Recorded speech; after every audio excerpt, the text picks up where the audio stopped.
just show you. This is a view from our tasting room. So you can see it looks out over the Stellenbosch Mountains in the distance. So we've got the Sibonsberg Mountain up there. If you can see where I'm pointing, that's the mountain we're on. So that's sort of on the northern side of Stellenbosch and southerly facing. So it's the cooler side of Stellenbosch. And then it goes round through the Stellenbosch Mountains, all the way through there, off to the Helderberg Mountain there in the distance. So this is really the bowl of Stellenbosch, and this is where all the wines in Stellenbosch are made. It's quite a big region, but and really the heartland of South African wine. So this is really where everything wine started, and really still the center of the South African wine industry. You know, what's really important for us here is our soils, and they're some of the oldest soils in the world. Definitely the oldest with vineyards planted in them. So well over 250 million years old, and it's really made up from these mountains here. It's decomposed granite, Table Mountain sandstone on a clay base. So those are our soils. It's winter time here now, so you can see it's very green. We've had a lot of rainfall. This is the time of year we get a lot of rain, and I don't think you can make that out, but we've got a small game camp in front of the tasting room here, where we've got some indigenous antelope. So there's some wildebeest, some springbok, some wildebeest, and some zebra, and a boertebok, and we're getting some inyala. So this area is too wet. Well, the bottom section here is too wet and marshy for vineyards. So we decided to stock it with game. And then the vineyards. So our lowest vineyards are down here on the right-hand side. That's Cabernet Franc that we planted last year. And then it runs sort of up onto the hills. So if you have a look up there on the slopes, that's at about 350 meters above sea level. And we've got our Merlot and our Cabernet Sauvignon right up at the top. And then coming down on the slopes is our Shiraz on the right-hand side, some Bushvine Pinotage. And then up behind the tasting room in the cellar, we've got our Chenin Blanc vineyard. So that's really what we're starting with. So the farm was founded in 1812, so it's well over 200 years old. And our family have been here since 1994. Our dad, Murray, he made the first wines in 1995. And he was winemaker till about 2007 when my brother Chris took over. So very much family owned and run winery. You know, this area we focus on reds. So about 80% of our production is reds and 20% white. And mainly here in the Sibonsberg, it's really Bordeaux cultivars and Pinotage. That's what we focus on. So that's a little bit of a background. I'll show you our tasting room.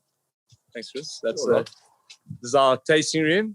So this is where you'll come and taste wine when you visit us. These are our dogs. It's Jeff and Charlie. And then this is Elsevier and Kungeka. They do a very good job of running our tasting room. So we run in Singapore. Yeah. And that's sort of our tasting room. So just to give you an idea of what it looks like. Obviously not the same as being here, but hopefully it's close. And then we'll walk through here. So this is actually one of the older buildings in the farm, and which we converted into our tasting room over the years. So very old building, and it makes quite a nice setup. You can see we've got the fire burning here because it's winter time and it's very cold. So nice for the red wines. Did you hear that all right, Gerard? Absolutely fine. I think it's perfect. Okay. Yeah. Okay, cool. So, yeah, that's sort of my part. Now I'm going to hand over to Chris to take you through the wines, starting with the first light. Maybe you can hang on a while. Maybe you can share. Chris can share a little bit more on his winemaking philosophy, right? Yes. Absolutely. So I think, I grew up when we moved down. Me and Rob were very young when we moved onto the farm, and so grew up, sort of working in the cellar on weekends and helping out whenever we had time off school. And then I finished studying, and I studied at Stellenbosch University, and then went and worked in Margaret River in Western Australia, and then at two places in Bordeaux, in Fronsac at a property there, and then in Pomerol at Le Bon Pasteur. And then I went over to California and worked in the Napa Valley. So I spent a few years traveling, and then came back to the farm. And I think one of the things I learned in all my travels is that wine is made in the vineyard. I mean, I know it sounds cliched, but all the best wines that I worked with are the wines that you have to do nothing to in the cellar. So if they come in from the vineyard the way you want them, it makes the job in the cellar. It means you have to do very little, and you're basically just finishing off what started in the vineyard. So I think as far as philosophy goes, we really believe in a kind of a minimal intervention, very minimalist approach, where nothing's added, nothing's taken away. So what we get from the vineyards is what we want you to taste in the glass. So all of our wines, apart from the first light, are unfined. We go through very coarse filters. So basically, and I do all spontaneous or natural fermentation. So I don't add anything. We don't take anything away. Let it mature a little bit, depending on the wine, and then put it into bottle and send it over to you guys. Okay, and then I mean, there's so many cultivars out there. How do you decide to settle on cultivars such as the Chenin Blanc and the Bordeaux blend, for example? I mean, what was the decision making behind it? Yeah, so I think one of the things, being a New World wine growing country, we're old. The first vines were planted in the 1660s, so it's been over 350 years. But I think what's taken time is to figure out what varietals work in what areas and what slopes work with what varietals. So I think, for us on the Simonsberg, we've known from when we started that Bordeaux varietals and Pinotage, as far as reds go, are definitely what we can do best. And then as far as whites go, Chenin is just, it's a bit of an anomaly. I mean, it started, so most of the Chenin was planted in South Africa for making rebate wine in the 1950s and 1960s. And it gave very high yields. So that's why they planted so much of it. But now these vines are getting older and older, and we've just got these, and the yields obviously drop, and you just get these beautiful Chenins from old vines. And I think Chenin works really well because it can handle a little bit more heat. So it's not like Sauvignon Blanc where, you have to have a cool climate. Chenin can handle a little bit more warmth. It maintains its acidities, and it's just why it works really well in this area. And but as far as the reds go, my dad also said that the right bank of Bordeaux is what made him fall in love with wine. So Merlot and Merlot-driven blends have always been a focus, and I think always will be. It really works on our soils and our slopes. So I think we generally planted what was planted in the area already, and what we knew would work. And so I hope that covers that question, Gerard. No problem. I got one more question before we go to the wines. For people who like to buy back vintage, South African vintage, it is often said that the 2009 and the 2015 are the best vintages. Do you agree with that? Or do you think that there are some other vintages that they should try? I think that's very very French. I think saying every vintage is the best vintage, but I think 09 and 15 were good vintages. You basically, I think, and then when we say good vintages, it's good vintages in terms of ageability. Just because there was a lot of tannin, a lot of acid, a lot of fruit, there was just a lot going on in the wines, and they basically needed time to kind of integrate and calm down. But we've had, 17 was great, 18 was a little lighter, but still good. I think every year is unique in its own way and gives us. I don't think we won't ever bottle a wine that we're not confident in and believe in. So I think different vintages have got different strengths. So I think 09 and 15 are really known as vintages to age and to lie down.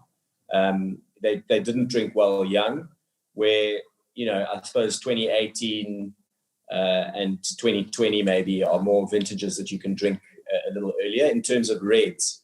As far as whites go, it's much more consistent. We pick the Chenin quite early, so it doesn't have a lot of hang time. It's really more the Cabernet Sauvignons and Merlots where we're harvesting quite late in the season. If we start getting early rains, we sometimes have to pick a little bit earlier. So basically an ideal season for them is much more important than it would be for the whites and maybe Pinotage, which we pick earlier. But, I think every vintage has its strengths. But 09 and 2015 were known as vintages to age. I think 2017 is very much in that line as well. So also a vintage to age. But I think every vintage is different, and I like them all for different reasons. Right, fantastic. So let's kick off with the first light, Chenin Blanc. First light. Cool. Over to you, Chris. Okay, thanks, Gerard. So I've covered it a little bit, Chenin, when I spoke about it, but it's the most planted. Chenin Blanc is the most planted variety in South Africa. We've got the largest plantings of any country in the world of Chenin Blanc. So we've got even more planted in the Loire, so more than France. And as I mentioned, it was mainly planted for making rebate wine, so for making brandies, for distilling. And the reason was that it gave big yields. So they liked that because you're distilling it and you're getting very little out. And basically that was the 50s, 60s, and 70s. And these vineyards have just got older and older. And with that time, the yields have dropped. The root systems have become more established. And we're just getting beautiful still wines from these old vines. So it's an incredibly exciting category for South Africa as a country. And I think, for us as a producer, we've got one vineyard of Chenin. It was planted in 1987. So it's not old, but it's old enough to be nicely in balance and just really low enough yields that it can withstand any kind of heat shocks, gives us really good acidities and just gives us beautiful wines. So we do 2 Chenin Blancs. So the one we're starting with is the First Light, and I basically started working with the vineyard in 2007 when I took over from my dad as winemaker. My dad never made white wine, so he used to sell the grapes from this Chenin Blanc. And when I made it, because it's such old vines, you get, when vines are young, everything's nice and neat in a row. The shoots all stand straight up. And as they get older, they become more and more, they start looking messy. You get these, we call them candles, but every year your pruning wounds build up and you get these arms coming off. And so you end up with a very wide canopy instead of everything being nice in a row. And what happens is, because the canopy is so wide, you've got bunches that hang on the outside that are more exposed to sunlight and wind and the elements. And then the ones that hang on the inside of the canopy are very sheltered. So they stay greener, maintain more acidity, and you get 2 very different sort of looking bunches. So we go through and we harvest the exposed bunches, the bunches that hang on the outside first. That goes into our honey bunch Chenin Blanc, which is a more oaked style of Chenin. And then all the inside bunches go into the First Light. So I'd basically go through with the team. We pick the grapes for this, straight into the press, no skin contact. We press it straight away, just with the idea that we want to keep it sort of light and fresh. And, being those shaded bunches that stay greener, it retains more green flavors. So you get more of the kind of, a little bit more limey and more tropical flavors, as opposed to kind of more stone fruit on the honey bunch.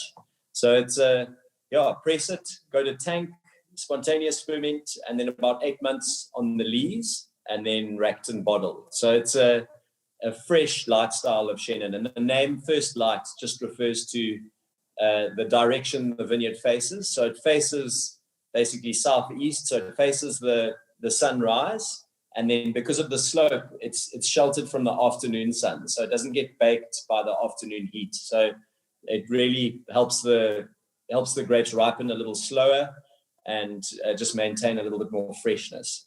So that's behind the name First Light. Quick question, Rob. Chris. So, that's just out of curiosity. Chenin Blancs have really high acidity. And where do they, for those people who do not know, where do they get this acidity from? Is it from the earth, the soil, or somewhere else? Yeah. I would say generally with younger vines, your acids so in the obviously in the ripening process, your sugars climb and your acids drop, and our goal as a winemaker is to kind of find the sweet point where it's all in balance.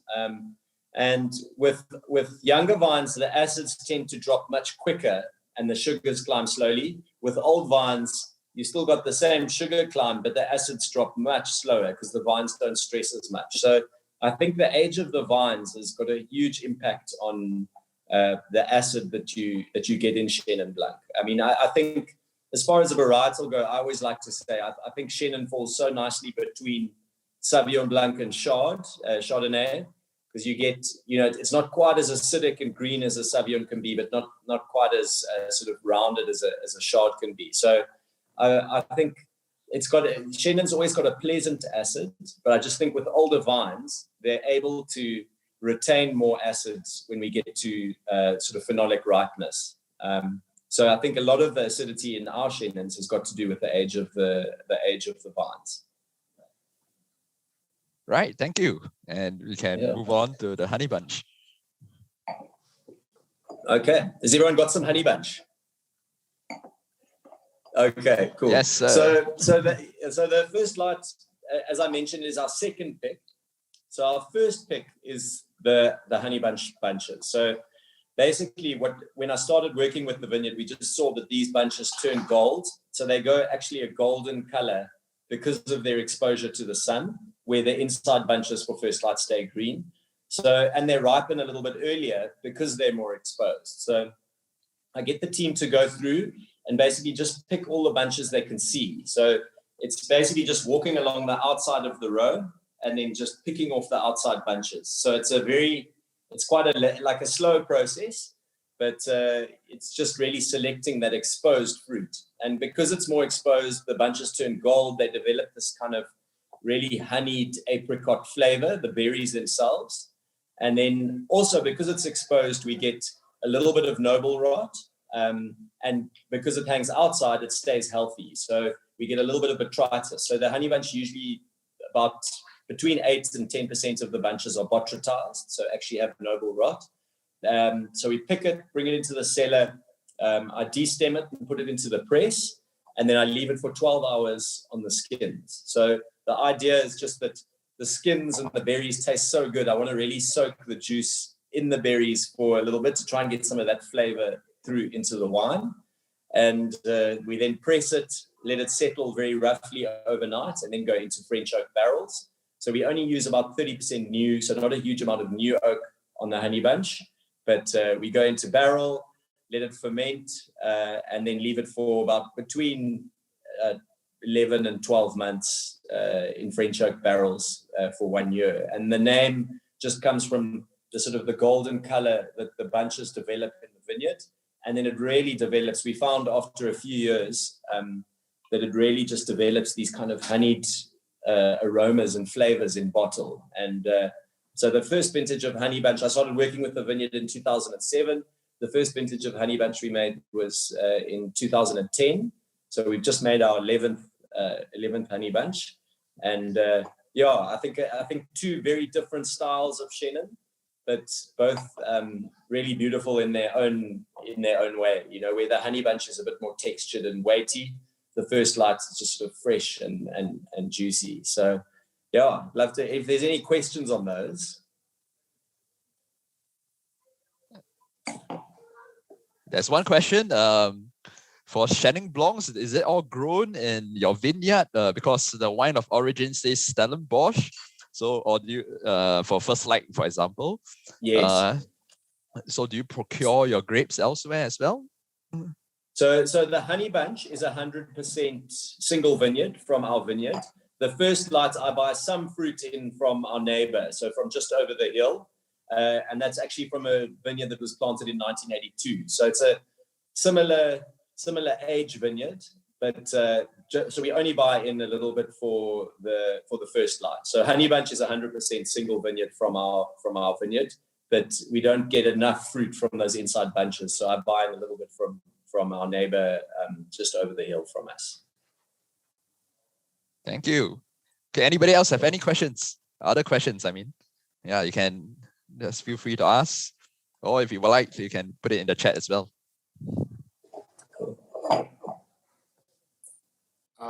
Yeah, I've got a question. Okay, Colin. Yeah. Well, firstly, I think Honey Bunch is absolutely hands down my most favorite white wine that I've ever tasted. Myself and my wife. I mean, everyone who I've handed this to has absolutely loved it, and it's amazing. And so my question is, how long ago did you first start making the Honey Bunch? How many years back? Just out of curiosity. Oh, yeah. So, well, firstly, thanks very much. I'm glad you like it. We do too. The Honey Bunch. So I started working with the vineyard in 2007 when I came back from my travels. As I said, my dad never made white wine. He just made red wine. So he used to sell the grapes to a farm down the road. And when I started working with the Chenin, I always picked these two components separately. So we'd pick all the exposed bunches, then go through and pick all the inside bunches. I vinified them separately, and then after a couple of months, I would blend them together and then bottle one Chenin. And we did that for 2007, 2008, and 2009, so for 3 vintages. And then in 2010, I was tasting through the cellar with a winemaker that lived across the road from us, an old guy, and he just was passionate about Chenin, and we were tasting through the tanks and in the barrels that I fermented that exposed components in, and he said, you can't blend this away, you have to bottle this on its own. So 2010 was the first vintage that we made of Honey Bunch, and I think we started with like 3 barrels and have sort of grown from there. So it's been 10 years of Honey Bunch, but 13 years of working with the vineyard itself. Thank you. Thank you, Colin. Okay. Okay, let's go on to the Riesling. Okay, so Riesling I love Rieslings, and when I did my practical work after or during university, the winemaker that I worked for had spent quite a bit of time in Germany and had a cellar full of old Rieslings, and whenever we worked late, he would bring out some old bottles of Riesling, and just that really got me into Riesling, and I always said I'm never going to make a Riesling in South Africa because we can't do what the Germans and Alsatians do with Riesling. And our neighbor at the top of the farm, it's a property that's sort of on the mountain above us that used to be owned by Distel, which is a big corporate company that makes quite a lot of wine, and they sold off a lot of their property. And then this small holding was bought by a guy from upcountry. And it's got 1 vineyard, and it's about 0.8 of a hectare. So it's not even a whole hectare. And I've always thought, so from our top vineyards, it's probably 10 meters to this vineyard. So it's right on our boundary. And I've always thought that's an amazing vineyard. I wonder what it is. But it wasn't ours, so it never took much notice. And then it started getting left, and no one was farming it, obviously, because this guy that had bought it wasn't interested in farming. So we got hold of him. And he said, no, we can have the vineyard as long as I look after it, keep it looking neat, and just give him a few bottles of wine. And it turned out to be a block of Weisse Riesling. So very rare in South Africa. I think there's a handful of people that actually produce Riesling in South Africa. There's not many at all. And there's just such a beautiful site on these really gravelly soils. It's very exposed, sort of right up on the mountain on this ridge. And so this is the 3rd vintage I've actually made from the block. So I farm it. So I look after the grapes, the vineyards, pick the fruits, do everything ourselves. And it's basically, we've got a little gate through to this block. So we just walk through, do what we need to do, and then come back onto our farm. But it's a beautiful vineyard. It's about 12 years old. So it's not an old vineyard as far as old goes, but again, it's really nicely in balance and gives us some beautiful fruit. And I think in terms of style, I think very much like our reds, I think our Riesling falls very nicely between very new world and old world. We get some of that New World kind of acidity and freshness, but then you get some of the texture that you get from those Old World Rieslings, like the German and Alsatian stuff. And basically I pick it, ferment it, press it straight away, very light press. So I press, the recovery we get from the press is very low because I don't want to get any phenolics or anything from the skins. I just want to get the free run juice out. And then that's what we use for this Riesling. And then go to stainless steel. It's again all spontaneous or natural fermentation. And then as soon as fermentation is done, I rack it and I bottle it. So there's no lees contact at all on the Riesling. And again, the idea is to really just try and keep it as sort of fresh and limey as possible. And that's the Riesling. So that's bottled under our free to be range. So you'll see we've got obviously the Honey Bunch First Light. We've got our Remhoogte range, and Remhoogte, obviously with my dad having started making the wines, it's quite established. We needed to be very consistent in terms of style. Varieties we work with are pretty set, where I wanted to sort of experiment a little bit and play and work with different varietals, try different techniques. And so we started the free to be range in about 2015, so about 5 years ago. And the idea behind that was really to work with different varietals, different techniques of winemaking, and it just sort of keeps it interesting for me. But that's the Riesling. So I think I think it's a good example of, I think it's the best we can do with Riesling here in South Africa. But it doesn't get a lot of those we don't get a lot of those terpene, the kind of burnt rubber and kerosene flavors that you get from a lot of the Old World Rieslings. I think it's a little fresher, but still it's a wine we enjoy to drink. So I hope you guys like it too. Okay, that's a question on the Riesling. It sounds like it's a natural wine, and I think internationally there is no certification for natural wine, right? So how would you define natural wine in your opinion as a winemaker? So I think it really starts in the vineyards first. So I think farming sustainably. I mean, I think one thing, we are certified sustainable. We aren't fully organic because some of the organic sprays like copper, you can't use, it kills some of the natural predators. So we farm sustainably. And then when it comes to the cellar, I think all wines at the end of the day are natural wines. Like I've never tasted an unnatural wine, but I think in the cellar, it's really minimal SO2 usage. So when we press, we don't add any SO2, no enzymes, no acid adjustment. Basically we just do nothing in the cellar. So I think for me, natural wine just means, I worked in Australia when I finished studying, and there it was just making wine to numbers. So we brought grapes in. If the acid was at a certain level, we would add bags of acid to bring it up, then big fining, lots of, wood chips, you work with a lot of additives.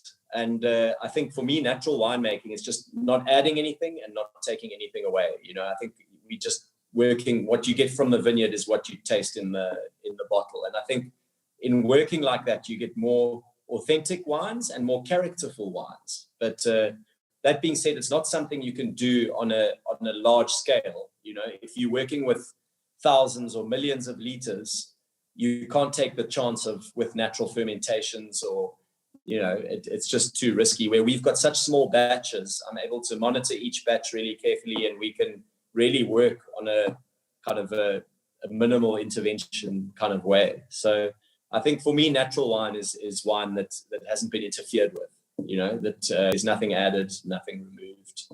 And so I think it's just more authentic in the end. I hope that answers the question. Again, natural wine's it's a very gray area. I think everyone has a different opinion of what it is, but that's my take. Okay, and one more last question I have for the Riesling, and the floor can ask as well, is that how long can you age the Riesling? Yeah. So So unfortunately, this is the one wine I don't have a benchmark on because I've only made I've just made my third vintage of Riesling.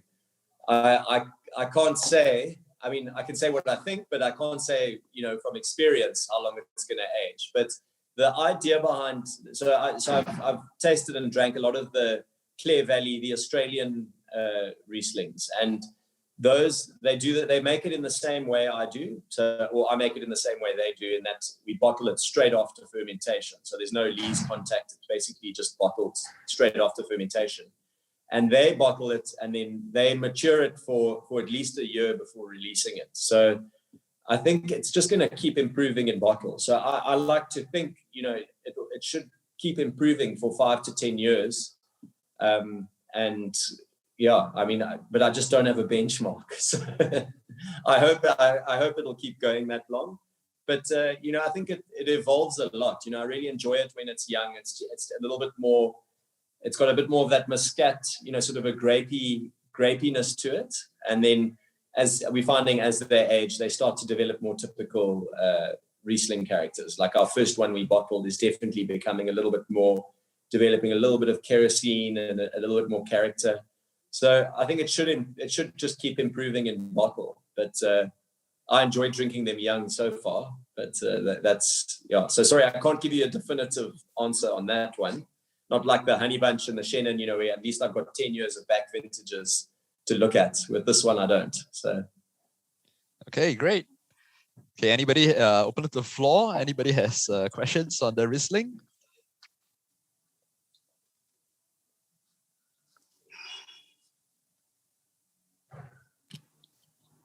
Gerard. Yes. Yeah, I don't have a question on the Riesling, but I want to go back to the Shannons. Oh, okay.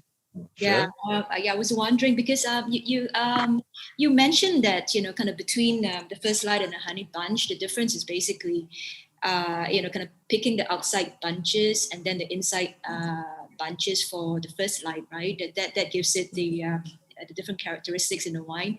So I was just wondering, is it actually difficult to decide when to begin to pick the outside bunches first? Because, in terms of yield, for instance, right, I'm not sure if is Honey Bunch your flagship. So like if you want to get a bit more grapes for that, do you wait a little longer and then, wait for more of the outside bunches to ripen further, then pick that more and then keep the inside? And it's a bit tricky, right? Because you can't really see what's inside as well. Is that typically, something quite straightforward for you guys? Yeah, well, a good question. I mean, it's definitely not straightforward. I think it is always a challenge to know when, because they do ripen at different speeds. But we generally find that because the bunches are more exposed for the Honey Bunch, they do ripen earlier. It's usually about a week to 10 days before the First Light bunches, so the inside more shaded bunches. And in terms of picking, with the Honey Bunch, they actually turn gold really early on in the so the berry, it goes from pea berry where it's a little green berry, then to veraison where it kind of turns to become a little bit more sort of yellow, and then straight after veraison it starts turning gold just because of its exposure to sunlight. So they that color for a very long time, but we really go purely on taste. So just walk through, taste all those exposed bunches, and once they develop, this kind of the sort of the riper flavors, then we know it's time to pick. But it is a challenge, I think, because and every year being different. If we see a sort of a hotter spell of weather coming, we sometimes have to pick a little portion earlier. But because the block, because we make so little of it, I can really pick in stages. So I'll pick a couple of rows, then leave a little bit longer, then pick the next couple of rows, and so I don't pick it all at once. But it also takes a long time to pick because we're selecting out, specific bunches. But it's definitely not easy knowing when to pick. But I think I've got a much better idea now after 10 years, after having made it for 10 years. We generally know what the kind of flavors are we're looking for in the vineyard. That when we want to pick. So when we get those flavors, we pick. We don't leave it to hang for too long. Thank you.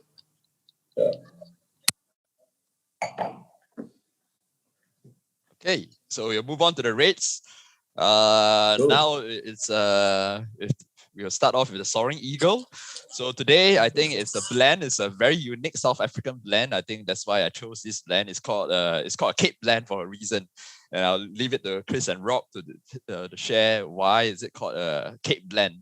Yeah. So over to you, Rob. Oh yeah. Yeah, so the concept of a Cape blend is basically a blend from South Africa with pinotage in it.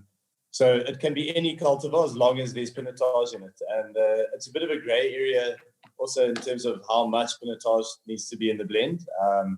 Some people say at least 30%. Other people say more or less. We feel whatever works in the wine. I think pinotage can be quite overpowering in a blend, especially on the nose. So ours aren't usually more than 20%. So that's a Cape blend.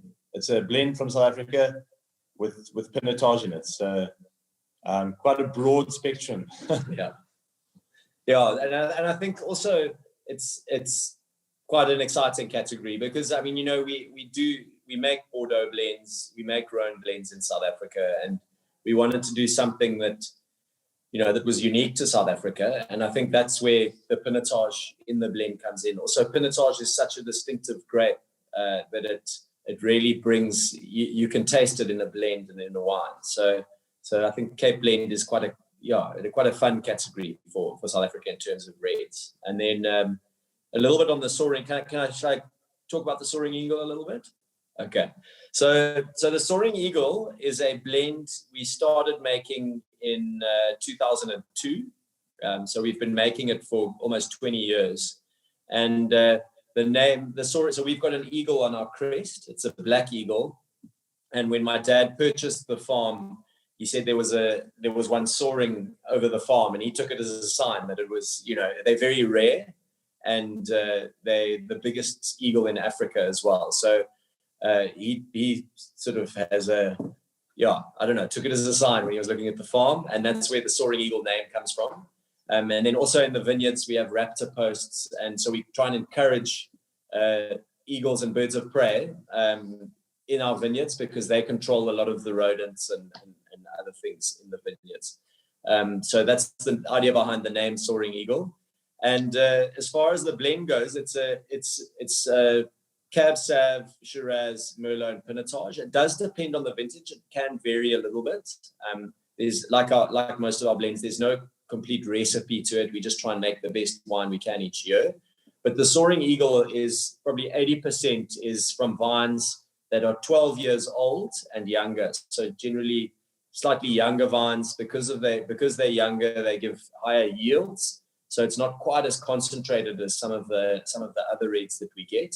And so it gives us a really sort of approachable red, where our other ones are a lot more tannic. This is generally a little bit more drinkable and juicy. But it's still a serious red. So I bring it in all as separate components, vinify them all separately. We make up a blend, then it goes to barrel.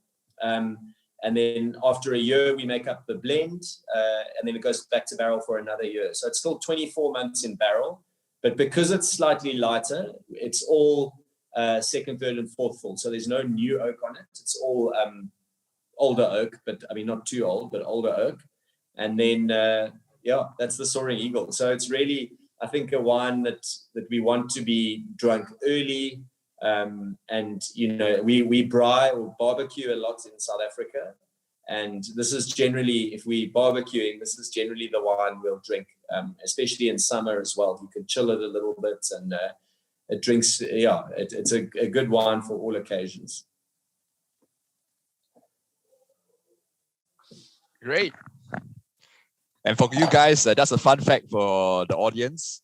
If you guys do not know, the winery has the top wineries wine is named after Sir Thomas, and Sir Thomas was an ancestor of Rob and Chris, and unfortunately they were on the wrong side of the family, or I'm not sure what's the reason.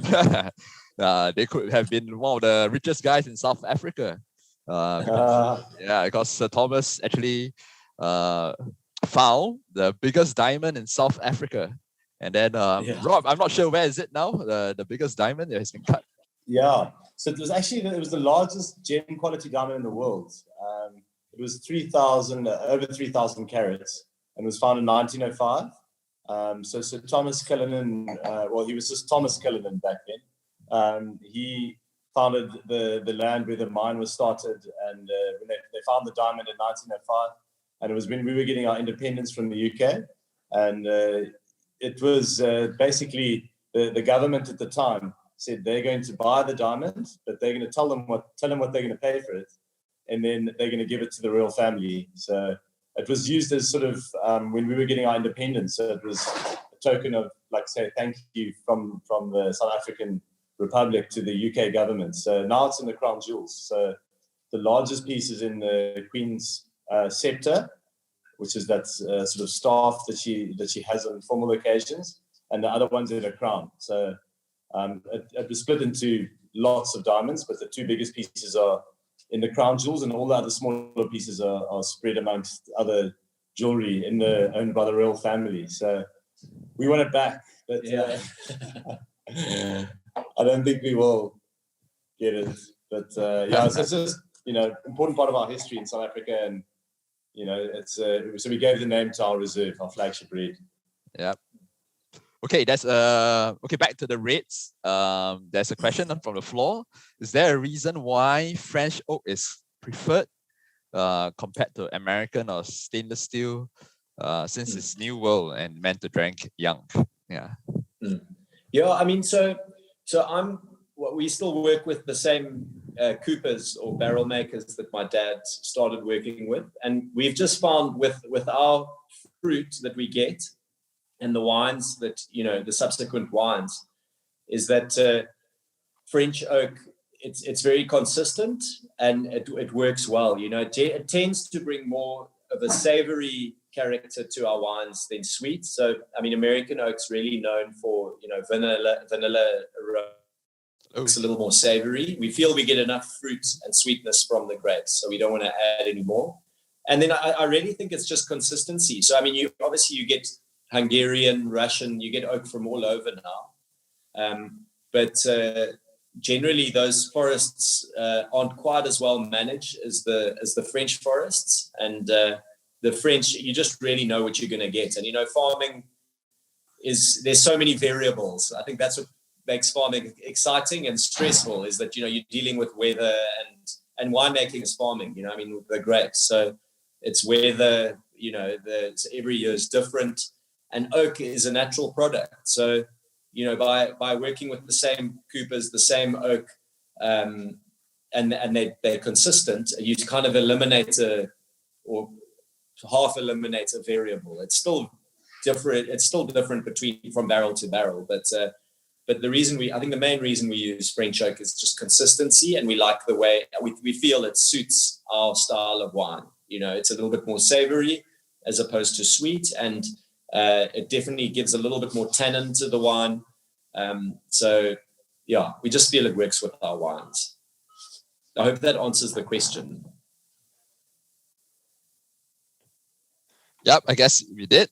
Okay, cool. Okay, and then we'll move on to the last wine for tonight, which is the Chronicle Cape.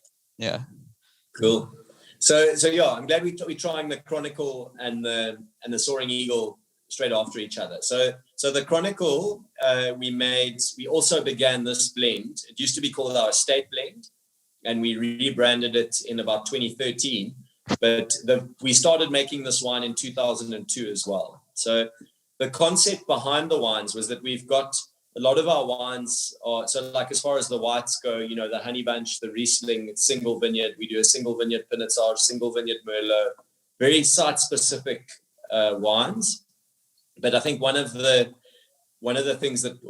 main things that makes South Africa really interesting as a wine growing area is just that it's incredibly diverse and in very small areas. So, I mean, you had a look outside, with the mountains, depending on which side of the mountain you are, you've got completely different microclimates. And depending on which mountain you are in Stellenbosch, the Simonsberg, which we are on, is south facing. But then on our property itself, because it's so hilly, we've got vineyards that face every aspect. So we've got north, east, south, and west facing vineyards. And then over the entire elevation of the farm, we've got vineyards all the way up. So depending on what altitude you're at, you get something different. So the concept behind the Chronicle is basically just to have a blend that represents the farm as a whole, every vintage. So it kind of chronicles every year for the property. So instead of being a wine from a specific site, we try and use a component from every red vineyard on the farm. So we've got about 17 different vineyard blocks, and we use a component from every block in this blend. And again, similar to the Soaring Eagle, there's no recipe to it.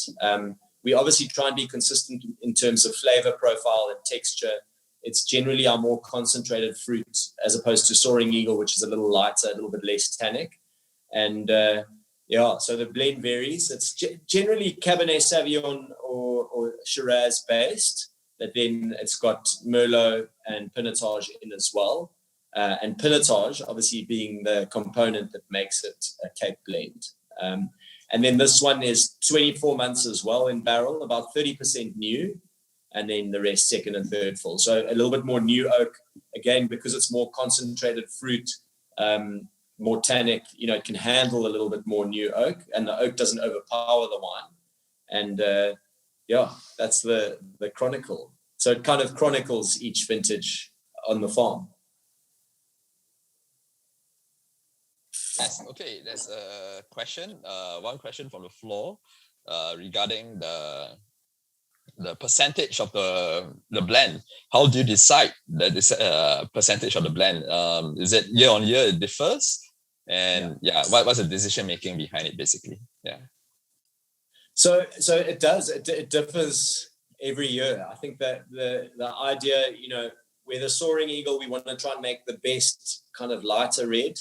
The Chronicle, we want to make our best blend, or that we feel represents the vintage best every year. So if we have a much cooler year, we generally find that the vineyards slightly lower down on the property give us a little bit more concentration because they're a little bit warmer.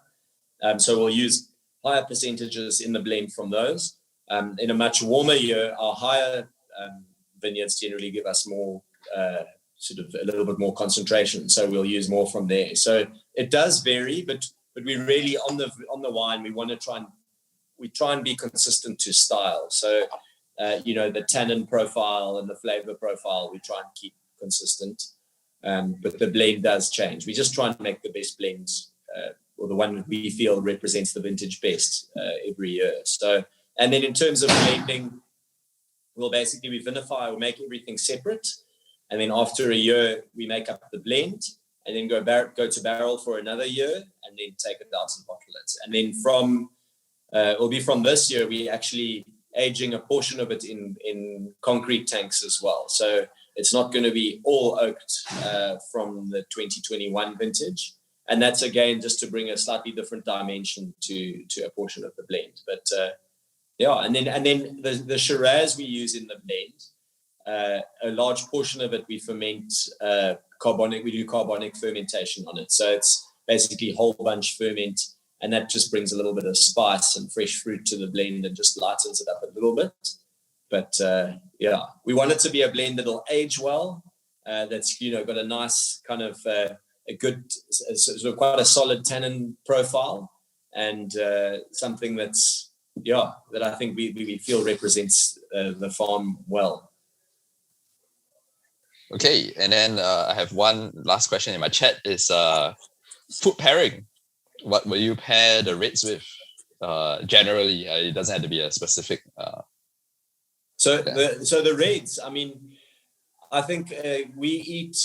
So South Africa or Cape Town started as the reason they started farming here in the 1600s or the 1500s was to supply ships. So we were the halfway stop-off point on the spice route. So when ships went from Europe around to the east, they would stop off in Cape Town to kind of resupply. This was before the Suez Canal was there. So there weren't any, they didn't ever have problems with blockages then, but they would stop off in Cape Town to resupply. And because of that, a lot of spices, so they would go around to the east, and then when they came back, there was a big kind of, well, we call it Cape Malay, but a big kind of Malaysian influence in our cooking and sort of working with the spices and things. And I think definitely the Soaring Eagle and the Chronicle, with the pinotage in them, they work very well with kind of, I would say, sort of, sweet and sour Thai, like, and then again spicier curries and things like that. They can stand up to quite bold flavors. And so I think when pairing, we often do them with that. The Chronicle in particular, in South Africa, we make, it's called baboti, but it's like it's a curried mince. And we make spring rolls with this curried mince, and then you dip it in a sweet chili sauce. And that's for me, one of my favorite pairings with that. But they can really stand up to quite flavorful dishes, where if you try our Merlot and the Sir Thomas Cullinan, they're a little bit more kind of Bordeaux-esque, where they're a little cleaner. You just get the nice sort of currants and plums and things like that. So those I would go a little bit more neutral, maybe with a good steak or something like that. But I think the Soaring Eagle and Chronicle, you can definitely push the envelope in terms of pairing a little bit.